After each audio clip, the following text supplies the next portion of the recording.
Hello దోస్తం, welcome to one more mini vlog. ఈరోజు మీకు సగ్గుబియ్యంతో మోతీచూర్ లడ్డు ఈజీ అండ్ టేస్టీగా ఎలా ప్రిపేర్ చేసుకోవాలో చూపిస్తాను, చూసేయండి.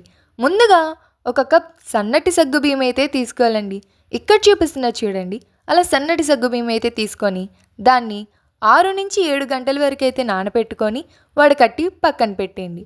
ఇప్పుడు ఒక కళాయిలో కొంచెం నెయ్యి యాడ్ చేసుకొని అందులో డ్రై ఫ్రూట్స్ వేసుకొని వేపుకొని పక్కన పెట్టేసుకోండి. ఇప్పుడు అదే కళాయిలో మనం నానపెట్టుకొని ఉంచుకున్న సగ్గుబియ్యం ఏదైతే ఉందో అది కూడా వేసుకొని ట్రాన్స్పరెంట్ కలర్ వచ్చేంత వరకు అయితే చూసుకోవాలండి. ఇప్పుడు ఒక కప్ షుగర్ కూడా యాడ్ చేసుకొని మొత్తం మెల్ట్ అయ్యేంత వరకు అయితే తిప్పుకోవాలి. ఇప్పుడు అందులో కొంచెం ఫుడ్ కలర్ కూడా యాడ్ చేసుకొని కళాయి నుంచి సపరేట్ అయ్యేంత వరకు అయితే తిప్పుతూ ఉండాలి.